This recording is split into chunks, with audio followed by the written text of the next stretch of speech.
Bonjour à vous tous. Vous allez bien? Vous êtes en forme? Bon, merci à vous tous. Bienvenue. Bienvenue à Contrexéville. Merci. Je veux remercier nos amis qui viennent de très loin. Les amis de Stocamine, les amis de Destocamine, qui vous présenteront leur lutte tout à l'heure. Voilà, et que nous avons l'habitude de croiser généralement à Bure. Voilà. Mais là, c'est la première fois qu'on se retrouve sur une journée mondiale de l'eau. Je veux excuser nos camarades de Bure qui ont eu un empêchement et qui n'ont pas pu venir aujourd'hui, à notre grand regret, mais ça n'est que partie remise. Et puis, je veux remercier Mathilde Panot, qui est donc députée La France Insoumise, qui est présidente du groupe La France Insoumise, qui a présidé la commission d'enquête parlementaire, si vous vous souvenez bien, qui est venue l'an dernier, enquêter sur Vittel, qui est allé à Volvic et qui a enquêté aussi sur d'autres sujets de l'eau. Donc un grand merci Mathilde d'être revenue. On sait que ton programme est extrêmement chargé en ce moment. Mathilde est revenue. Sacrée Mathilde. Voilà. Et c'est d'autant plus appréciable que on est en période électorale, donc on est là dans une réunion sur la Journée mondiale de l'eau. Mais moi, je ne peux quand même pas m'empêcher de remercier, de souligner à nouveau que le groupe La France Insoumise est le seul groupe à l'Assemblée nationale qui a soutenu notre lutte, la lutte des gens à Vittel, la lutte des gens à Volvic, la lutte contre les multinationales extractivistes de l'eau, les pilleuses, les pollueuses. Voilà, donc c'est extrêmement appréciable et ça continue. Donc on veut bien souligner cela et la remercier grandement. Voilà, je veux remercier aussi nos camarades de Extinction Rebellion qui nous ont rejointes aujourd'hui et qui ont fait quelques petites vidéos qu'on aura la chance de voir sur un réseau, je pense, international. Voilà, j'espère que j'ai oublié personne. Et puis merci Jean-François et Bernard, le collectif Eau, d'être là. On remercie aussi les très rares élus qui ont bien voulu venir. Nous en avons invité près de 400 de la 4e circonscription des Vosges. Ils ne sont pas tous là. Alors, la Journée mondiale de l'eau, ça a été créé par l'ONU il y a 30 ans déjà. Et les objectifs, normalement, de cette Journée mondiale de l'eau, c'est de sensibiliser les gens au caractère durable de l'eau. Bon, ça fait 30 ans que cette fête existe. Vous avez vu une amélioration, vous, une sensibilisation? Non, pas tellement. Bon. Donc, le thème de cette année, c'est « Eau souterraine, rendre visible l'invisible ». Je ne sais pas exactement ce qu'ils ont voulu dire par là. En tout cas, nous, ce qu'on a décidé de faire, l'interprétation qu'on a donnée à cette thématique mondiale, c'est de dire nous allons rendre visibles nos luttes qui sont assez invisibilisées par la presse. Donc voilà, c'est rendre donc beaucoup plus visibles les luttes de nos camarades. Et donc c'est à ça qu'on va s'attacher aujourd'hui. Je vous propose trois temps dans cette journée. La première, c'était un échange entre nos camarades de Stocamine, du collectif Eau pour Vittel, et puis Jean-François, tu parlerais aussi des principales luttes vosgiennes qui ont un impact sérieux sur l'eau. Voilà, et donc des échanges aussi avec Mathilde qui pourra réagir sur cela. Et puis donc on va le faire un peu plus court que prévu. On va peut-être se donner une demi-heure, 3/4 d'heure pour parler, pour échanger. Ensuite, un échange avec la salle pour que vous puissiez soit poser vos questions, soit réagir à ce que vous avez vu, entendu. Et puis, dans un dernier temps, Mathilde, si tu veux bien, tu nous feras une petite synthèse de la soirée. Voilà. Ça vous va comme ça? Oui? Alors, on commence? C'est parti. Moi, ce que je vous propose aux uns et aux autres, c'est que vous essayez de dire à nos camarades qui sont là dans la salle rapidement en quoi consiste votre lutte. Contre qui vous luttez? Contre quoi? Pour qui? Pourquoi? Qu'est-ce qui veut commencer? Nos amis de Stocamine. De Destocamine. Et l'eau en danger. Destocamine, oui, bonsoir. Alors, on a eu la chance de visiter les beautés locales, des égouts à ciel ouvert, des friches urbaines, des des décharges de plastique. Venez chez nous, c'est pas mal aussi. Oui. Et excuse-moi Yann, je ne vous ai pas présenté tous les deux nommément. Tu peux dire ton nom, s'il te plaît? Je m'appelle Yann Flory et je suis un des porte-parole du collectif des Stockamines qui existe depuis 2010. Mais nous, les anciens, on y est sur cette affaire depuis 1989. Donc vous voyez, ça a passé depuis. Alors, Stockamines, c'était une mine au service de l'environnement. N'oubliez jamais ça. C'était fait pour ça, pour stocker en lieu sûr des déchets ultimes, donc des déchets très, très empoisonnés, si vous voulez, du poison, au fond d'une mine à 550 mètres sous terre, à l'abri de tout, et notamment de la nappe phréatique qui était au-dessus. C'était une garantie qu'on nous avait racontée à l'époque. Là, aucun problème, la nappe phréatique ne sera jamais atteinte par ces déchets, puisqu'ils sont bien en dessous de la nappe. Une mine au service de l'environnement, c'est devenu une vraie bombe à retardement parce que finalement, les experts s'étaient trompés, peut-être, je sais pas, tacitement ou par complicité avec les services publics, pour nous affirmer que non, l'eau ne descendrait jamais au fond de la mine, non, les mines ne s'effondreraient jamais, oui, les déchets étaient toujours récupérables à tout moment quand on le déciderait, et de toute façon, en cas d'incendie ou d'incident, il y a eu un incendie, on les ressortirait tous, c'était le principe de réversibilité inscrite dans la loi, donc forcément applicable. Un manque de peau, l'incendie improbable est survenu, et à partir de là, ça n'a plus été la même chanson. Le déstockage ou la réversibilité, ça a été plus ou moins oublié, jusqu'à ce qu'un député sympa du coin nous ponde ce qu'on appelle un truc législatif. C'est comment, nouveau le nom là? Un cavalier, mais voilà. Donc, cavalier législatif, c'est passé inaperçu, ça a été voté rapidement. Exit la réversibilité, on peut dorénavant tout laisser au fond. Alors là, gros scandale, parce que nous, on a cru à cette réversibilité, même si certains mineurs nous disaient, vous rêvez les gars, jamais on arrivera à ressortir ces déchets, les mines vont s'effondrer bien plus vite que prévu. Merci les experts. Et depuis donc cet incendie en 2002, depuis la loi sur la réversibilité qui la supprimait en 2004, on se bat pour que cette réversibilité soit mise en œuvre, et que quand même les pouvoirs publics tiennent leur parole et ressortent tout, parce qu'on sait pertinemment, et ça a été démontré, que l'eau va ennoyer ces mines, va mélanger le sel avec les déchets et produire une saumure qui va être expulsée vers la surface. Alors, ce qu'on ignore pour l'instant, et les experts le disent aussi, on ne sait pas quand, mais tôt ou tard, l'eau de la nappe sera polluée. Alors, je vous rappelle, la nappe, c'est une surface, c'est une réserve d'eau qui, contrairement à la vôtre, n'est pas immobile, si vous voulez, elle n'est pas captive, elle s'écoule lentement du sud vers le nord, de Bâle jusqu'à Francfort, c'est énorme, ça coule lentement, 2 mètres par jour, c'est peu, mais n'empêche, ça se déplace, et une pollution localisée dans le sud atteindra tôt ou tard le nord. Rappelons aussi que nos copains d'Outre-Rhin sont concernés, puisque c'est la même nappe phréatique qui suit en gros le cours du Rhin. Donc, alors le deuxième lézard, après ce truc législatif, c'est que la question qu'on s'est posée, nous, c'est pourquoi n'ont-ils pas mis la réversibilité en œuvre, comme c'était prévu? Pourquoi veulent-ils aujourd'hui tout bétonner rapidement? Et on commence à avoir les langues se délient un peu, et les mineurs notamment nous disent, mais attends, on n'a pas mis au fond ce qui a été écrit, quoi. Il y a des choses au fond qui ne devraient pas y être. Alors on nous parle de déchets hospitaliers, c'est vrai que ça n'a rien à faire au fond. On parle de déchets d'origine militaire. Tenez-vous bien, on a même entendu le nom de missiles Pluton.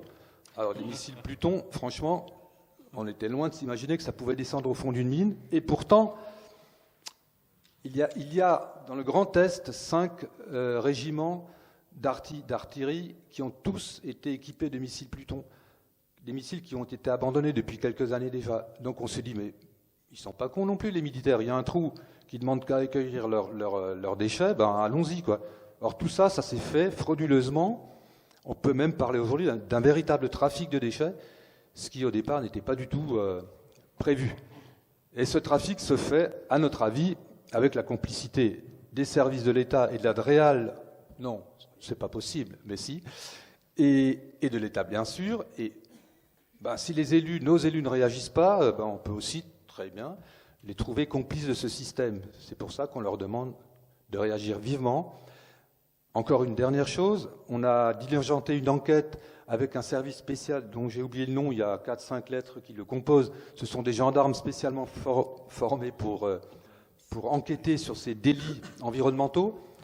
Et ils vont prochainement écouter les témoins et voir si effectivement on peut aller plus loin dans cette enquête, c'est-à-dire descendre au fond de la mine et effectivement aller voir exactement ce qu'on y a mis, parce que c'est ce qui nous intéresse là. Alors nous, on nous dit le béton, c'est pour protéger la nappe phréatique. Nous, on dit stop, le béton, c'est pour masquer une fraude énorme qui s'est passée dans notre région.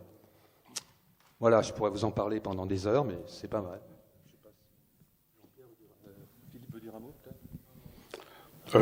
Oui, juste 2 mots. Il a dit les grandes lignes, mais je voulais juste rajouter, la nappe, elle contient environ 35 milliards de mètres cubes d'eau et elle alimente en gros 8 millions d'habitants français et allemands. Donc notre lutte a déjà commencé par des manifestations. Ça n'a largement pas suffi. Il y a eu pas mal de recours. Il y a déjà on était nombreux aux enquêtes publiques, mais vous savez ce que c'est qu'une enquête publique. Les gens interviennent et le commissaire enquêteur marquait « Malgré l'opposition, nous acceptons le stockage ». Ils appelaient ça stockage illimité parce que confinement, on le dit pas. C'est pas correct. Et donc, on a quand même essayé de sensibiliser nos voisins allemands et par le biais de députés allemands qu'on a fait connaissance, on a quand même réussi à pas mal faire bouger nos amis. Donc, vous avez le Conseil Ridan, qui est le Conseil du Rhin supérieur. C'est un conseil avec des élus, donc qui regroupe les élus suisses, les élus allemands et les élus français. Donc, eux, ils bougent pas mal. On a eu l'an dernier une réunion avec les parlementaires allemands et les parlementaires allemands européens. Et alors, ils sont un peu gênés parce que, si vous voulez, ils peuvent pas très bien attaquer l'État français, sinon on appelle ça un problème diplomatique. Et donc, souvent, les Français leur disent, écoutez, allez balayer devant votre porte. Parce qu'effectivement, eux, ils ont aussi des mines, ils stockent aussi dans des mines. Mais apparemment les mines sont plus sûres, bien que dans certaines mines, je crois que c'est à AC, ils ont des gros soucis, ils ont stocké des déchets nucléaires et eux ils vont investir en gros 2 milliards d'euros pour ressortir les déchets nucléaires. Chez nous, les estimations sont de 380-400 millions pour sortir les déchets et il y a une étude qui a été faite par des ingénieurs allemands et espagnols qui disaient que très clairement en 2018 qu'on pouvait sortir tous les déchets. Et là-dessus, le ministre de ce moment-là, un certain Nicolas Hulot, a fait une contre-étude par un organisme d'État, naturellement, le BRGM, qui disait « Ah non, c'est beaucoup trop dangereux pour les ouvriers. On aurait bien voulu cacher de l'or un peu pour qu'ils disent « Ah non, il y a un métal rare, peut-être qu'ils vont le chercher. » Donc si vous voulez, tout ce qu'on peut faire encore, c'est des recours en justice. Donc il y a eu cet arrêté préfectoral de 2017 qui disait stockage illimité, qui a été retoqué à la Cour administrative d'appel de Nancy en octobre 2021. Là-dessus, l'État fait un forcing incroyable, un harcèlement contre cet arrêté pour tout faire, pour tout laisser au fond. Donc dans le projet de loi de finances, ils ont introduit un amendement cavalier qu'aucun député n'a vu. Il y avait 3800 amendements. Et là-dedans, il y avait un petit amendement qui disait on octroie 160 millions d'euros jusqu'à l'horizon 2030 pour enfuir. Cet amendement a été retoqué par le Conseil constitutionnel. Ils ont réattaqué par un arrêté préfectoral le 28 janvier 2022. Et par-dessus l'arrêté préfectoral, cette chère ministre, Madame Barbara Pompili est en train de proposer un décret pour contourner l'arrêt de la Cour administrative d'appel de Nancy. Donc pour le moment, tout ce qui nous reste, c'est le judiciaire. Et surtout, les habitants, on les voit pas trop, malheureusement. On a fait une manif en 2019. On était 500 pour une commune de 16 000 habitants. C'est pas beaucoup. Vous étiez là, la plupart. Oui, il y en a qui étaient là, oui. 250 peut-être. Vous voyez Bien, un truc important aussi, c'était une société privée, et quand il y a eu l'incendie, cette société a vendu ses parts à l'État pour quelques petites broutilles, et naturellement, l'État maintenant est censé assainir. Et ce qui est étonnant aussi, c'est que toutes les études qui sont faites par des cabinets d'État. Le BRGM, organisme d'État, l'ADREAL, organisme d'État, l'INERIS, organisme d'État. Donc, quelque part, il y a conflit d'intérêts entre les mines domaniales de potasse d'Alsace, une entreprise d'État, et tous ces organismes qui font des études. Donc, en fait, les dés sont pipés quelque part. Voilà.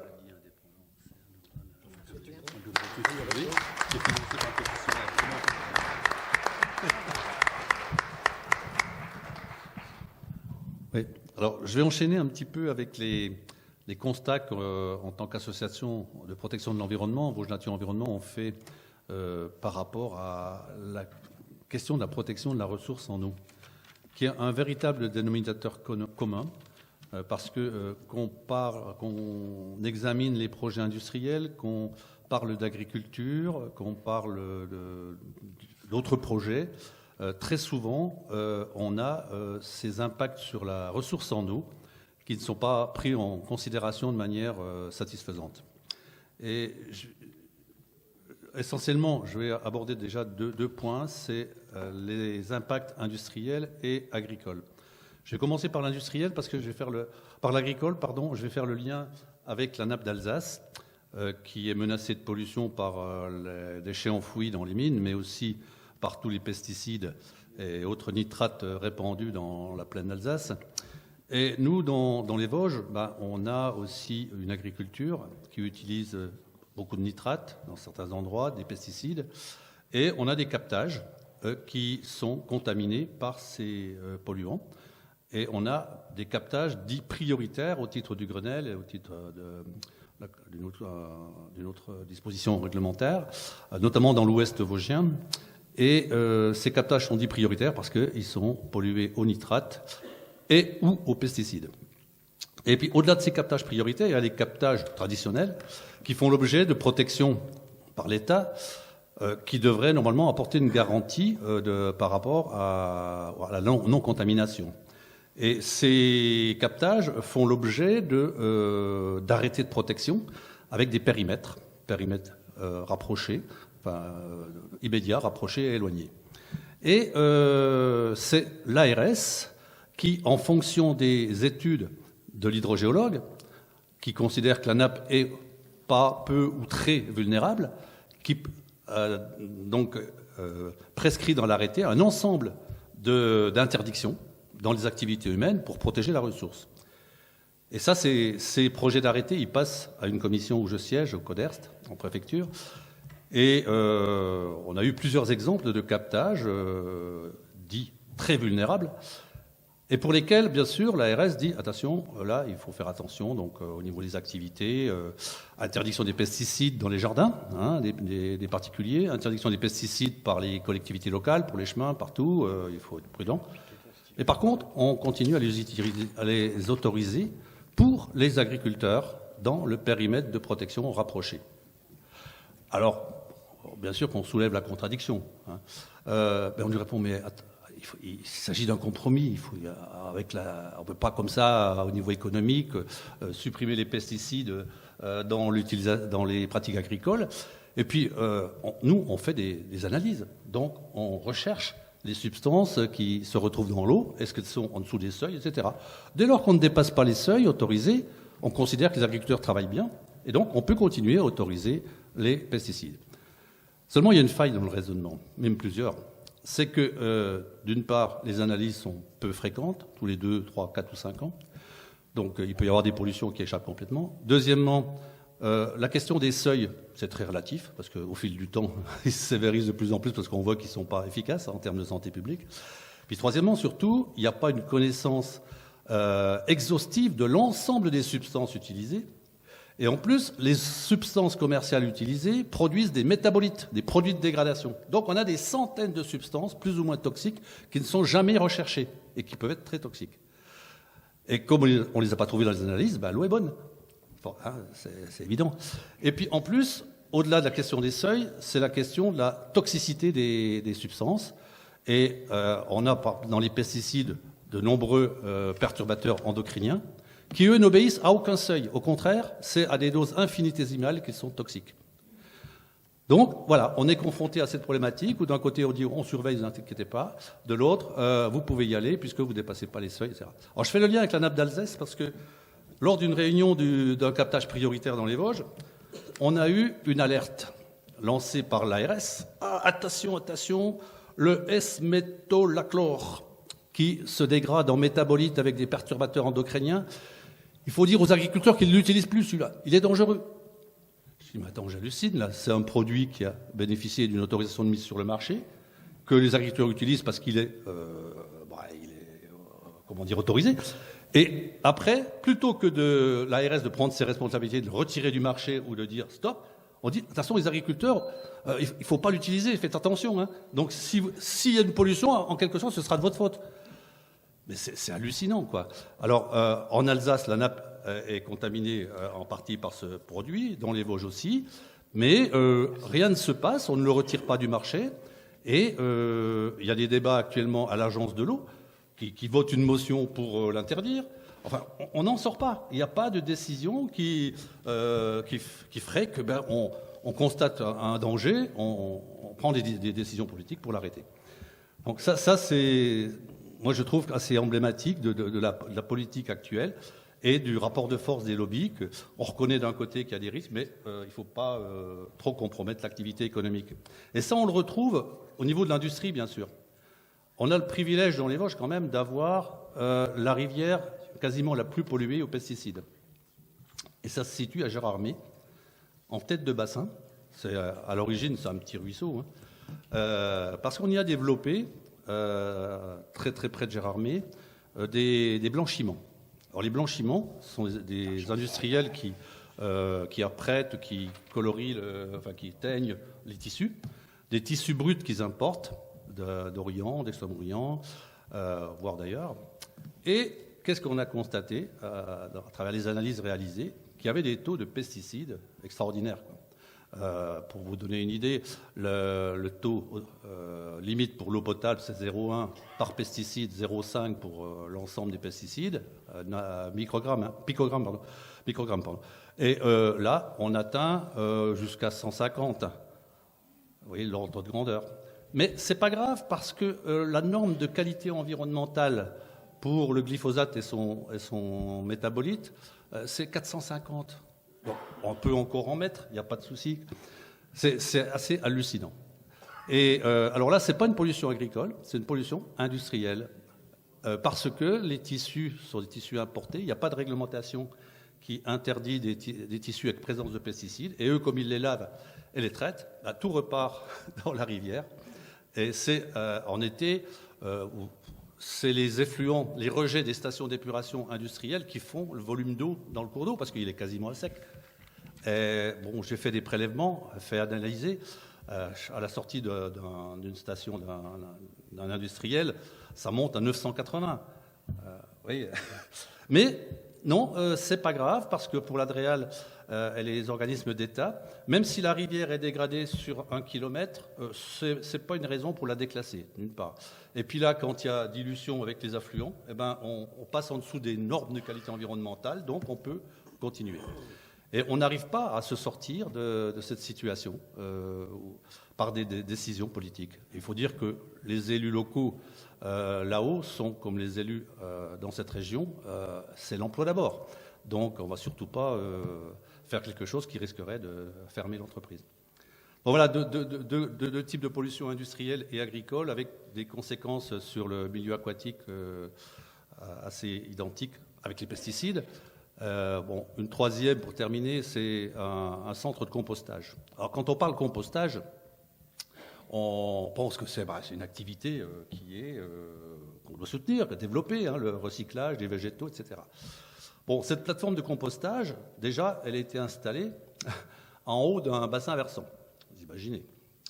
Mais normalement, dans l'autorisation, il est prévu que cette station, elle n'ait pas de fuite. il doit y avoir une plateforme étanche avec les eaux de ruissellement recueillies, traitées, etc. Ça c'est la théorie. Mais ce qui vient de se passer, c'est que la prairie qui jouxte cette plateforme en contrebas vient d'être polluée, enfin, ça fait déjà un moment, l'herbe toute jaune, etc. Et puis la source qui jaillit à 500 mètres plus bas, où il y a une mare pour abreuver les bovins qui sont dans les prairies, toute bleue. De même que jusqu'au village en bas. Une eau toute bleue. Et avec un bœuf qui est décédé, qui est mort près de la source, c'était déjà il y a 2 ans. Bon, le paysan a fait des analyses, fait faire des analyses, et là, on constate un taux de métaux lourds qui est anormal, dioxine, furane, puis peut-être encore autre chose qu'on n'a pas recherché et pas trouvé. Là, la pollution est facile à identifier, puisqu'il n'y a qu'une seule activité, c'est celle de la plateforme de compostage. Et l'affaire est en cours, on vient de la signaler, et des recherches sont faites. L'Adréal aurait commandité un forage à travers la plateforme et a trouvé une eau polluée à 20 mètres en dessous. Alors la plateforme d'étanchéité, et là on fait le lien avec l'industriel, elle est réalisée par les cendres de l'incinérateur de Norskog Golbey, que l'on mouille et que l'on tasse, et qui en principe est imperméable. Mais bon, ces cendres, je pense qu'elles ne sont pas exemptes de présence de métaux lourds, entre autres, hein, et donc c'est utilisé pour l'étanchéité. Et quand on retrouve des métaux lourds dans la pollution, dans la prairie et dans la source, on peut se dire qu'il y a peut-être un lien entre les deux choses. Mais il n'y a pas que la plateforme, il y a aussi ce qui est sur la plateforme, parce que pour le compostage, il est autorisé à utiliser bien sûr les déchets verts, hein, ça ne pose pas de problème, mais aussi les déchets de l'industrie alimentaire, des déchets de papeterie, des bouts de papeterie et des bouts de stations d'épuration urbaine. Et on mélange tout ça. C'est formidable le compostage. On recycle et après on étend sur les prairies avec des plans d'épandage. Donc voilà, là on a la démonstration d'une part que n'ont pas été respectées les normes d'étanchéité, deuxièmement qu'il n'y a pas eu forcément les contrôles qu'il aurait dû y avoir ou qu'il devrait y avoir, et puis troisièmement, bon, on peut se poser des questions par rapport au traitement de ces effluents qui donnent du compost, qui sont là pour mettre en valeur l'agriculture. Voilà, quelques exemples. On en aura d'autres. Hein.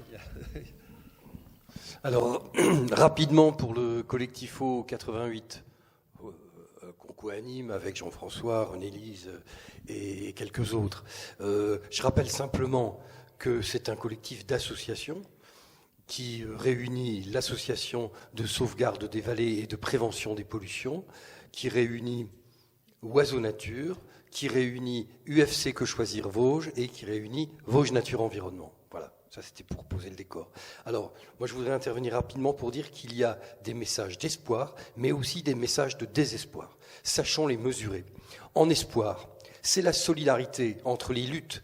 Hein. Donc ce soir, je ne vais pas vous lire leurs messages, parce que ça nous ferait perdre un peu de temps, mais ce sont des beaux messages chaleureux de Volvic et de Lüneburg en Allemagne, et je veux citer Gérard Queneau là-bas, Édouard de Féligonde et Marianne Temesfeld pour Lüneburg, qui nous ont écrit, voilà, pour nous dire plein de choses gentilles, et on est solidaires avec eux, bien évidemment.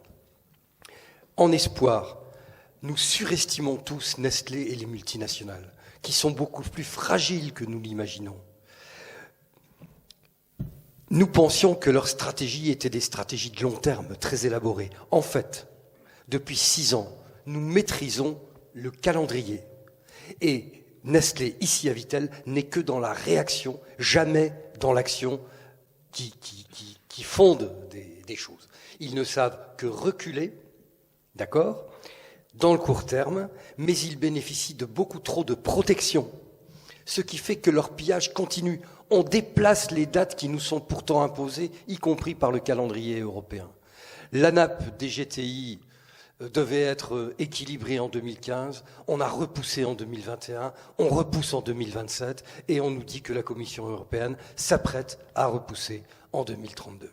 D'accord ? Donc leur business continue. Malgré les atteintes à l'image, leur business continue.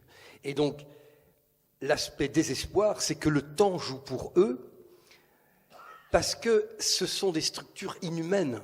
Quand un meurt, il est remplacé par un autre qui fait le même travail. Or, dans notre collectif, on aura bientôt l'âge de l'EHPAD.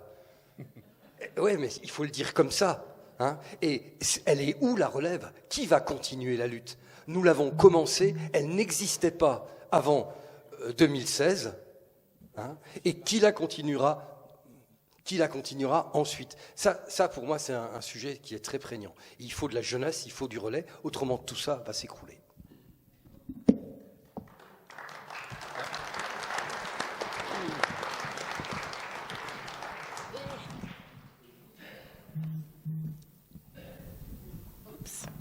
Bonsoir à toutes et à tous. Déjà, je voulais dire un énorme merci à Bernard, René-Lise, à Jean-François, parce que ici, c'est pas rien pour moi d'être dans cette lutte, d'être pour cette journée mondiale de l'eau ici à Vittel, parce que Vittel, non seulement c'est un combat que je partage maintenant depuis un petit bout de temps avec vous, parce que c'est un exemple frappant de la marchandisation de l'eau, et je vais y revenir notamment sur le rapport qui a été rendu par le rapporteur spécial de l'ONU sur le droit à l'eau et à l'assainissement, sur justement le risque de l'accaparement de l'eau par des multinationales partout dans le monde et notamment aussi dans notre pays, mais parce que ici, vous faites aussi un lien entre plein de luttes, et c'est pour ça que je suis contente qu'il y ait des Stocamines ici. Il y aurait pu avoir Bure aussi, mais la personne est malade, mais le lien avec Bure, c'est vous qui avez aussi fait des liens très forts avec Volvic, avec Lunenburg en Allemagne, qui ont gagné une victoire d'ailleurs, puisque Coca-Cola ne fera pas le troisième puits, notamment parce que eh bien, cette lutte s'est menée en commun, et puis qui sont en lien avec des Mexicains, enfin, qui créent des luttes. Et moi, je trouve que c'est ça, tu disais, on a l'âge de l'EHPAD, non pas tout à fait, et puis la lutte, ça conserve. Mais moi, je trouve que c'est quelque chose quand même d'extraordinaire que vous faites ici, en plus du travail citoyen associatif qui, moi, en tout cas, je le dis, m'a immensément aidé pour la commission d'enquête parce que ça nous permettait d'avoir plein de dossiers et plein d'informations. Mais en plus de ça, créer justement ces coordinations entre luttes qui sont des luttes qui se ressemblent. Tout à l'heure, quand Jean-François, tu parlais, les Destocamines disaient c'est exactement le même problème sur la question de l'étanchéité. Et en fait, on retrouve des choses dans ces luttes-là qui, évidemment, doivent se mener au niveau local, mais doivent se penser aussi à des niveaux plus globaux et doivent, y compris, penser les ruptures dont on a besoin. Et en fait, quand on pense la question de l'eau, ce qui est magnifique avec la question de l'eau, c'est que non seulement ça regroupe plein de gens complètement différents qui peut-être ne se seraient jamais rencontrés, mais en plus de ça, ça vous invite à penser toutes les ruptures dont on a besoin dans notre société. Parce que quand vous pensez la question de l'eau, vous pensez la question démocratique. Qui décide pour l'eau? À qui appartient l'eau? Si on décide que l'eau est un bien commun, alors l'eau doit être justement pensée sur comment est-ce qu'on gère un bien commun. Comment est-ce qu'on gère dans le sens de l'intérêt général et pas dans le sens du privé. Vous pensez la question évidemment sociale et de dignité des gens. En 2010, l'ONU a reconnu le droit à l'eau et à l'assainissement d'ailleurs comme un droit fondamental humain. Pourtant, dans notre pays, ce droit à l'eau est toujours bafoué et en premier lieu dans les Outre-mer à Mayotte ou en Guadeloupe, mais c'est ce qui pourrait arriver et bien plus rapidement qu'on ne peut le penser dans d'autres endroits en Hexagone. Et donc, si vous pensez cette question de la dignité et du social, vous pensez comment est-ce qu'on garantit le droit à l'eau. Et puis, évidemment, et tout ça va ensemble, vous pensez aussi la question écologique, à l'heure où on vous explique, et les scientifiques ne cessent d'expliquer, que le dérèglement climatique est d'abord un dérèglement des cycles de l'eau, et que la question de la qualité de la ressource en eau est une question absolument primordiale qui est posée, qui va avec l'ensemble des pesticides. Et ensuite, quand vous tirez tous ces fils-là, du coup, vous pensez les ruptures qu'il faut dans notre agriculture, dans la gestion des déchets, dans la gestion du plastique, dans la gestion des énergies qu'on utilise, parce que Bure n'est pas là, mais je vais quand même dire un petit mot sur eux. Bure, c'est donc l'enfouissement de déchets nucléaires pour 100 000 ans au moins. Et je vous donne juste cette petite... cette chose que moi je disais un peu théoriquement avant et dont j'ai trouvé une matérialité concrète juste pour que vous vous en rendiez compte. On disait souvent sur Bure, comment va-t-on prévenir les générations futures que des déchets radioactifs sont enfouis à Bure pour 100 000 ans? Vous le marquez sur quel support? De quelle manière? Dans quelle langue? Enfin, vous pouvez vous poser plein de questions. Eh bien, un des exemples les plus concrets, c'est ce qui s'est passé en 2018 à Verdun. En 2018 à Verdun, on a découvert... Attendez, je vous ai noté les chiffres, je vais vous les dire parce que comme c'est assez impressionnant, je préfère vous les dire exactement. On a découvert que à Verdun, il y avait eu en 1916 une usine qui avait détruit des obus. Et on a découvert donc 1,5 million d'obus chimiques et 300 000 obus explosifs. 1916-2018. D'accord ? Qui continuent d'empoisonner les sols. En 100 ans, on avait déjà oublié que cette usine était là. En 100 ans. Donc comment est-ce qu'on fait sur 100 000 ans ? Et ce n'est pas une petite question. C'est pas une petite question. Plus les questions d'étanchéité des deux côtés qu'on vous a racontées, ou finalement, qu'est-ce qu'on préfère faire à chaque fois ? C'est-à-dire, on ferme les yeux, on masque tout, on met du béton pour que ça n'existe plus, on fait en sorte qu'on ne fasse pas les bonnes analyses ou qu'on ne regarde pas. Et il y a toujours ça en tête. Moi, une des choses qui m'a beaucoup frappée dans la commission d'enquête que j'ai menée, c'est le nombre de responsables de l'État qui vous expliquent qu'ils ne savent pas exactement, qu'ils n'ont pas les données exactes. Alors, il y a à la fois des choses où on se défausse complètement, une forme de complicité qui est réelle. Quand on voit que ici c'est Nestlé qui décide de combien est-ce qu'ils veulent baisser ou non leur prélèvement, on comprend que c'est pas du tout l'État qui choisit par rapport à l'état de la nappe combien est-ce qu'ils peuvent prélever et donc leur donner les autorisations. On comprend que c'est Nestlé qui décide combien ils prélèvent. De toute façon, ils s'autocontrôlent, donc c'est encore plus simple comme ça. Mais en plus de ça, vous avez du coup... attendez, j'étais en train de dire, excusez-moi, j'ai coupé... à la fois l'autocontrôle, il décide tout seul. Oui, et en plus de ça, une des choses qui était très frappante dans la commission d'enquête, c'est qu'on nous racontait, les agents, qu'il y avait un agent pour 1000 km de rivière. Donc en fait, vous avez une impunité de fait des entreprises, des multinationales. Vous avez cette impunité de fait parce que de toute façon, des lois n'existent jamais tant qu'il n'y a pas de contrôle et de sanctions. Et si vous cassez méthodiquement tous les moyens de l'État, comme c'est fait depuis des années et des années, derrière les lois, c'est du papier, en fait. Et ça n'existe pas. Et je crois que moi, une des choses les plus fortes qu'on doit apprendre d'ici, bon, non seulement c'est qu'il y a de l'espoir et qu'il y a des luttes qui se mènent avec des victoires, je parlais de Lunenburg, mais même si c'est pas complètement fini cette lutte, moi je crois quand même qu'il faut revendiquer cette victoire. Et je pense qu'on peut les applaudir pour ça. C'est grâce au collectif, c'est grâce à René-Lise que le pipeline a été abandonné. Vous savez, ce pipeline qu'on devait ramener l'eau des territoires d'à côté pour les habitants, pour que Nestlé puisse continuer à pomper et à épuiser la nappe phréatique tant qu'il le voulait. Eh bien, cette victoire, c'est aussi la vôtre. Et cette victoire-là, elle mène à chaque fois, elle met des choses dans les consciences. Aucune lutte n'est jamais vaine, hein. Elle met des arguments, elle fait réfléchir les gens sur c'est vrai, mais qu'est-ce qu'on devrait faire de cette ressource ? L'eau, c'est la ressource la plus vitale sur Terre. Et juste pour donner une perspective un peu large de ce qui se passe ici, la première des choses, c'est que nous, on avait mené une commission d'enquête qu'on a demandé à la France Insoumise sur la marchandisation de l'eau, parce qu'on était très inquiets de deux choses. La première qui est arrivée récemment, c'est fin 2020. L'eau est entrée en bourse en Californie. Donc maintenant, on peut spéculer sur l'eau en bourse. Et je vais vous expliquer exactement ce que ça fait. Je vais vous expliquer exactement ce que ça fait parce qu'il y a un pays qui a été le premier pays à mettre en place des marchés de l'eau. L'Australie, 1994. Ils mettent en place des marchés de l'eau. Quand arrivent les méga-feux de 2019, peut-être vous en rappelez-vous. Eh bien, lors de ces méga-feux, vous comprenez que du coup, à partir du moment... En plus, ils vous expliquent ça, faites toujours attention à ça, hein, parce qu'ils vous expliquent ça en vous disant « Mais vous comprenez, l'eau étant devenue une ressource rare, par souci d'écologie, nous préférons la rendre plus chère à certains moments pour qu'on ne la gaspille pas, parce que, après tout, c'est vous qui, individuellement, la gaspillez en oubliant de fermer votre robinet en vous lavant, en vous brossant les dents. » Parce que, en fait, c'est ça. Remettre toujours sur l'individuel, ça évite de penser les changements systémiques. Donc, gros arguments écologistes qui sont utilisés pour faire ces marchés de l'eau. Eh bien, en 2019, comme c'est des méga-feux, comme quand il y a une sécheresse, l'eau est extrêmement précieuse et rare. Que s'est-il passé ?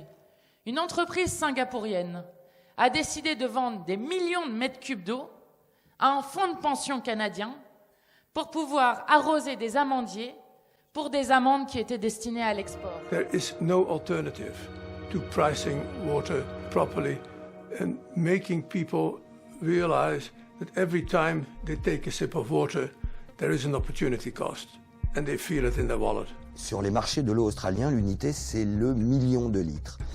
Au départ, quand ces marchés ont été lancés, on était à peu près à $50 australiens le million de litres, c'est-à-dire 35 €. Aujourd'hui, dans certaines régions, celles qui sont le plus touchées par la sécheresse, les prix atteignent $500 australiens le million de litres, c'est-à-dire 350 €. Les prix ont été multipliés par 10 dans certaines régions. I think it's cheap. What, $500? What's that, 300 euros or 350 euros for 1 million litres of water? I'd say that's pretty cheap when you look at it from that perspective. C'est ce qui se passe quand on laisse le marché décider pour nous. Et moi, je vous alerte sur cette question-là. Le rapporteur spécial au droit à l'eau et à l'assainissement à l'ONU a rendu un rapport cette année, enfin en fin d'année dernière, pour expliquer qu'un des plus grands dangers qui pèsent sur l'eau, évidemment qu'il y a le dérèglement climatique, évidemment qu'il y a la question de la ressource, évidemment qu'il y a la qualité de la ressource, mais un des plus grands dangers, c'est justement cette mainmise des multinationales sur une ressource où à la fin, ce n'est pas nous qui décidons de comment est-ce qu'on alloue cette ressource, à quoi, pourquoi faire. Mais à la fin, c'est le marché qui décide pour nous et donc des multinationales qui décident pour nos vies. Et quand je disais qu'il fallait tirer des leçons, c'est qu'on en sait quelque chose quand vous regardez.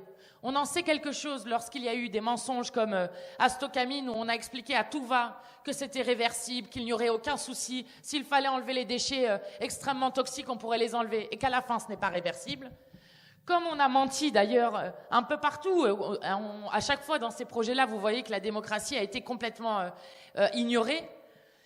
Et du coup, vous vous retrouvez dans une situation où ce n'est plus un choix collectif de comment est-ce que nous décidons de préserver cette ressource en eau, d'utiliser cette ressource en eau, mais c'est des grands projets qui vont comme ça. Et l'autre exemple dont on devrait tirer des leçons, c'est, je vais vous donner peut-être, alors ça pourrait être le chlordécone, mais je vais vous donner celui du glyphosate.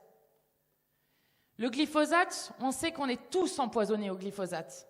Il y a des associations qui ont fait des tests sur les urines qui montrent que toutes les urines sont contaminées au glyphosate. Et en premier lieu, les paysans qui sont les premiers à le faire.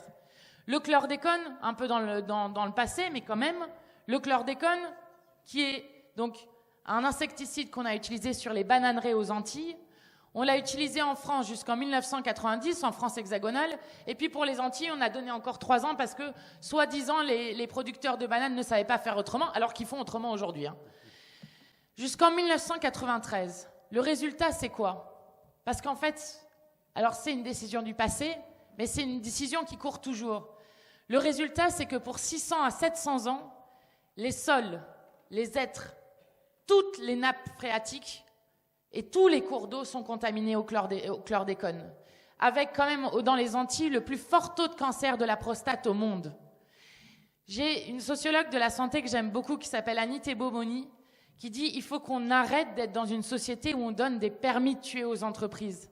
Et je pense que les exemples qui sont donnés là, c'est non seulement des exemples dont on devrait tirer les leçons pour dire c'est nous qui devons décider collectivement de où va la ressource, comment elle est utilisée, et de créer les conditions démocratiques pour ça, y compris en décidant, par exemple, qu'on ne peut pas marchandiser l'eau. Enfin, il y a plein de débats à avoir sur cette question-là, y compris en disant que c'est en régie publique qu'elle est gérée dans nos villes. Enfin, vous pouvez tirer ça sur plein de fils.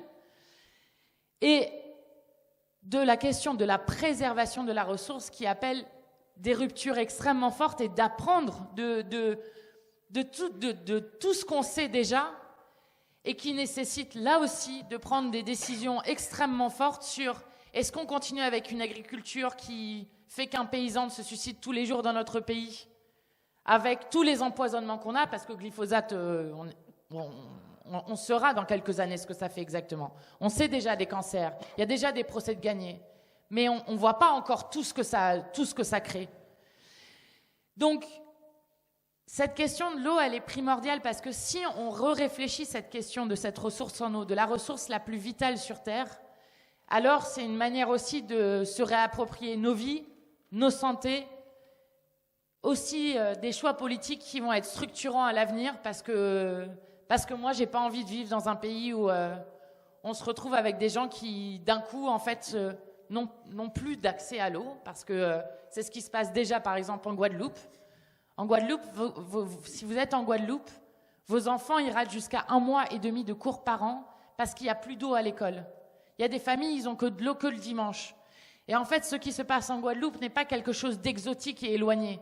C'est quelque chose qui peut se passer partout sur le territoire et où je crois que nulle part, d'ailleurs, on ne peut l'accepter dans notre pays, mais qu'y compris, il faut tirer toutes les ficelles de ça pour savoir tout ce qu'il y a à changer, et c'est possible de le changer, pour pouvoir faire en sorte que finalement on préserve cette ressource sans laquelle qui qu'on soit dans notre société et dans le monde, sans lequel 3 jours sans eau et nous sommes morts.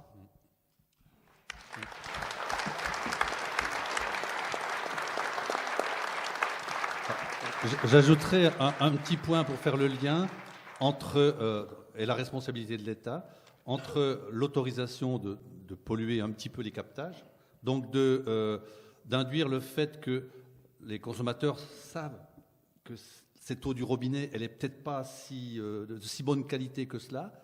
En plus, on y met du chlore, elle est parfois imbuvable. Et donc, ça favorise complètement l'utilisation de l'eau en bouteille. Il suffit d'observer les caddies qui sortent des supermarchés, ils sont remplis, ils débordent d'eau en bouteille. Si on avait la garantie d'une eau de qualité vraiment du robinet, je crois qu'il y a beaucoup de consommateurs qui abandonneraient l'eau en bouteille, qui n'est pas beaucoup plus saine pour certaines, et en plus qui est extrêmement plus chère.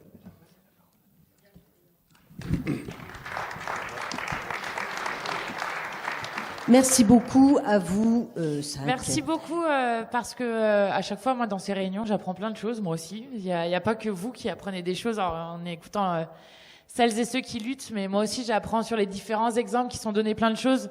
Juste un petit chiffre sur ce qui a été donné tout à l'heure sur la question de l'urbanisation, qui est effectivement un vrai sujet. Vous disiez à un moment, on a un rendement de nos tuyaux qui est de 50%. Alors bon, il y a pire, hein. Il y a des endroits où c'est 70%, mais 50%, c'est quand même un très très mauvais taux de rendement, effectivement.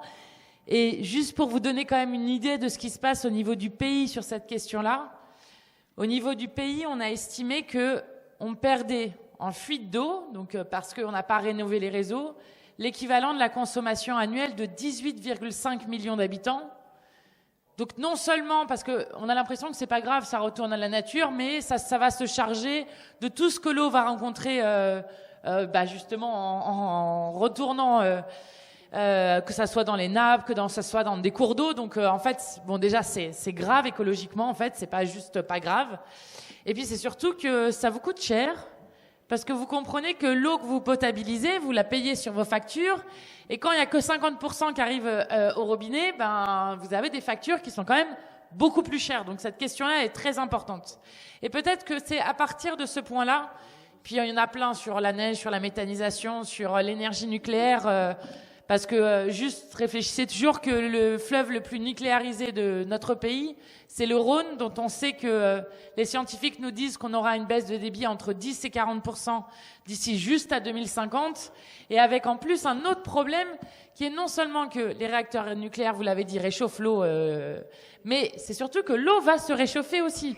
Donc ça fait un double problème, avec déjà des réacteurs qui sont arrêtés l'été, mais qui risquent de poser un énorme souci, et qui, je crois, si les gens n'entendent pas tous les arguments qui sont donnés, est quand même un argument très très fort, c'est que l'énergie nucléaire n'est pas résiliente, c'est-à-dire n'est pas adaptée au dérèglement climatique, ce qui quand même devrait nous poser beaucoup des questions.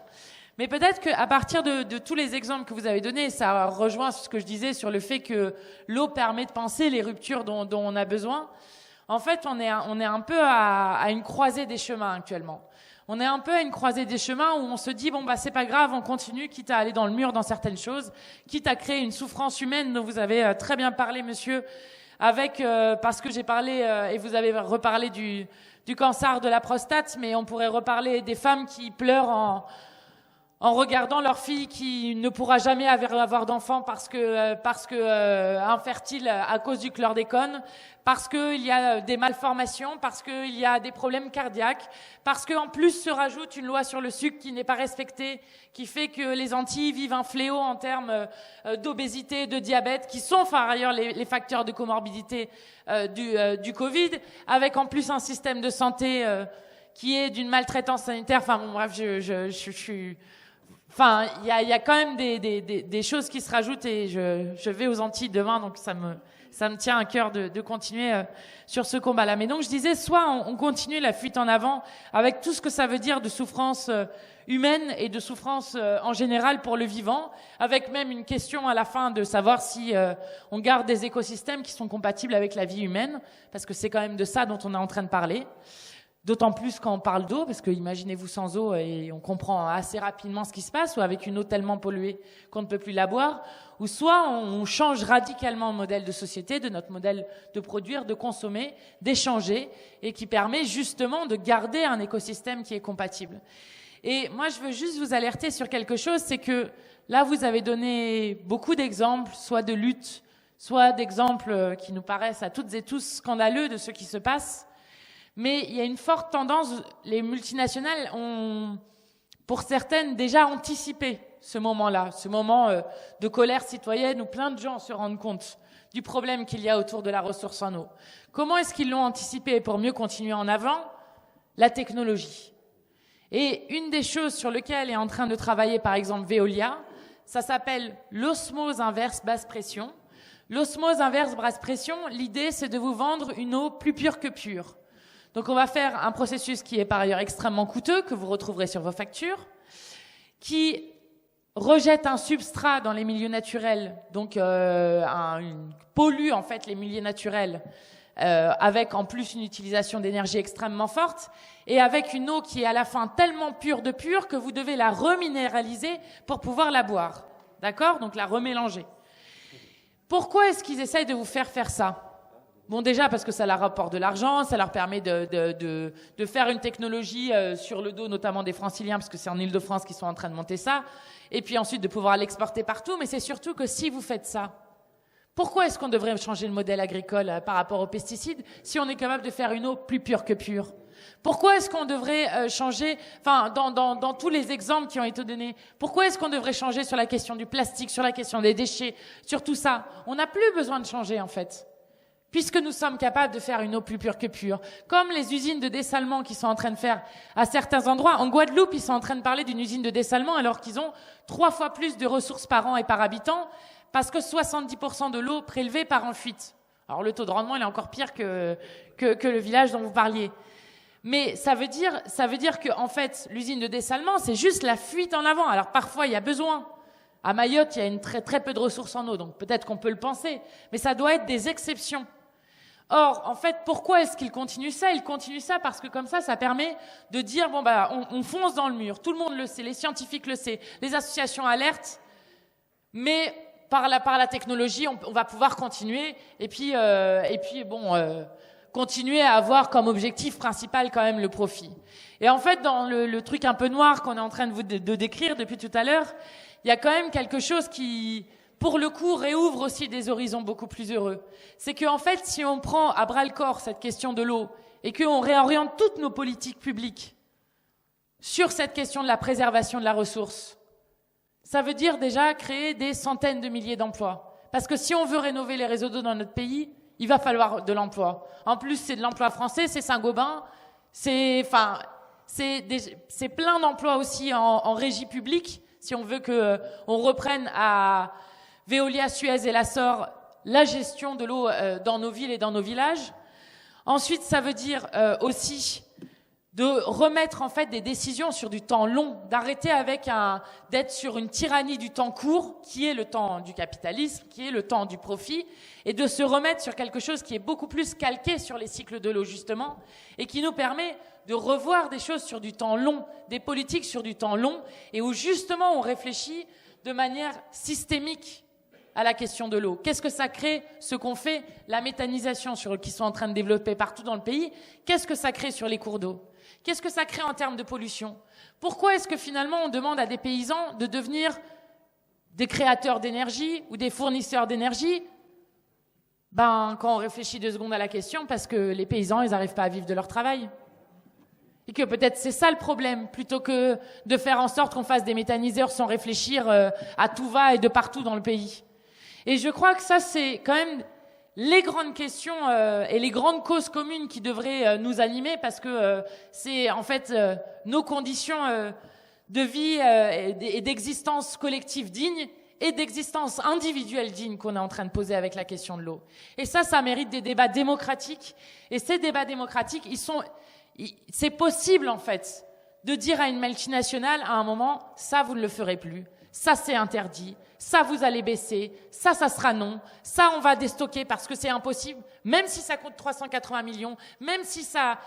et qu'on mettra les conditions pour protéger les gens pour qui le feront, mais que c'est impossible de condamner, comme ça a été très bien dit tout à l'heure, de condamner des générations et des générations à découvrir un jour que le sol dans lequel ils sont en train de faire une agriculture, que le sol qui est à côté de chez eux, que le sol qui est sur une école est un sol pollué qui empoisonne tout le monde. Et je crois que on est arrivé dans un moment où il faut justement penser j'ose le mot, mais le désempoisonnement du monde, parce que c'est de ça dont on est en train de parler. Et peut-être pour vous donner un peu de courage dans les luttes qu'il y a 2 jours, c'était l'équinoxe du printemps à 16h33 ce dimanche. L'équinoxe, donc, c'est ce moment où la lumière prend le pas sur l'obscurité. Et il y a une phrase que j'aime beaucoup, que chante une chanteuse, qui dit « Rappelez-vous toujours, une seule lueur suffit à faire fondre les ténèbres. » Eh bien, parfois, on est une lueur qui se sent... où on sent que ça ne va pas assez vite, parfois, et que l'histoire est un peu lente. Mais c'est aussi cette lueur qui permet, de gagner des grands combats. Et je voulais terminer sur cette note d'espoir, sur quelque chose, sur le Chili, parce que le Chili est en ce moment de faire une constituante, c'est-à-dire que le peuple se réunit pour réécrire la constitution. Et c'est pas n'importe quelle constitution qu'ils sont en train de réécrire, c'est celle du dictateur de Pinochet, donc c'est pas n'importe quoi. Et une des raisons pour lesquelles ils ont réussi à arracher cette constituante, dans lequel ils ont inscrit le droit à l'eau, dans lequel ils ont inscrit le droit à l'éducation et l'interdiction d'avoir une éducation privée, le droit à la santé pour tous, etc., dans lequel ils sont en train d'inscrire tout ça, le droit au logement. Eh bien, une des choses, alors il y avait la retraite à points, ça vous rappelle des choses, il y avait la retraite à points, il y avait la privatisation de tous les systèmes. Le Chili, ça a été l'endroit laboratoire pour le néolibéralisme, l'endroit où on a frappé avec une violence inouïe. Mais une des choses aussi, c'est que le Chili est un des premiers pays à avoir privatisé l'eau. Le résultat, qu'est-ce que c'était pour les gens? C'est que sur les 10 villes, si vous prenez les 10 villes d'Amérique latine où l'eau est la plus chère, 7 étaient chiliennes. Donc avec une eau extrêmement chère pour les gens. Eh bien, je crois que quand on voit que le berceau du néolibéralisme, là où on a frappé extrêmement durement les gens, que le Chili le peuple chilien plutôt arrive à arracher en relevant la tête cette constituante qui va réaffirmer des droits, comme nous voulons réaffirmer des droits sur notamment ce droit à l'eau, parce que c'est un droit humain fondamental et c'est notre condition de dignité de toutes et tous. Eh bien, je crois que le Chili arrive à faire ça. Ça doit nous donner une sacrée note d'espoir, et que lorsque la France inscrira enfin dans la Constitution ce droit à l'eau, je crois que là aussi, elle aidera d'autres peuples à se battre pour refuser que des multinationales volent et pillent notre eau. Et peut-être juste pour terminer sur la question de l'Assemblée, sur comment on le sentait, on a quand même réussi quelque chose d'assez fort avec la commission d'enquête, parce que ce sont 30 députés de tous membres, de tous bords politiques, de tout banc, qui ont dit à l'unanimité que oui, la régie publique de l'eau était meilleure que la gestion déléguée au privé, que oui, il fallait inscrire, alors ils ont mis peut-être, je vais pas déformer leurs paroles, qu'il fallait peut-être inscrire le droit à l'eau dans la Constitution, que pour garantir véritablement le droit à l'eau, il fallait qu'il y ait les premiers mètres cubes d'eau indispensables à la vie digne, gratuits, et ensuite une tarification différenciée selon les usages, c'est-à-dire que vous payez plus cher l'eau qui contribue à un profit, l'eau pour des usages de luxe, et ça permet de financer cette gratuité pour tout le monde, et qui permet de financer cette gratuité. Ils ont dit que oui, il fallait rétablir immédiatement le droit à l'eau, notamment en Outre-mer, en Guadeloupe et en Mayotte, en priorité. Bref, les députés de tous bords, y compris de La République En Marche, ont pointé qu'en faisant cette enquête de 6 mois, que oui, lorsque on ne laissait pas les multinationales décider pour nous, eh bien, on était du côté de l'intérêt général et de l'intérêt général humain, je dirais même. Et c'est ce pourquoi nous nous battons, je crois, ce soir, et qu'il va falloir continuer, mais avec aussi tous ces signes d'espoir qui existent et qui, je l'espère, nous mèneront vers des victoires importantes. Merci encore infiniment pour la soirée. Et excusez-moi, moi, de devoir filer un peu plus rapidement. J'ai un impératif demain matin. Merci beaucoup.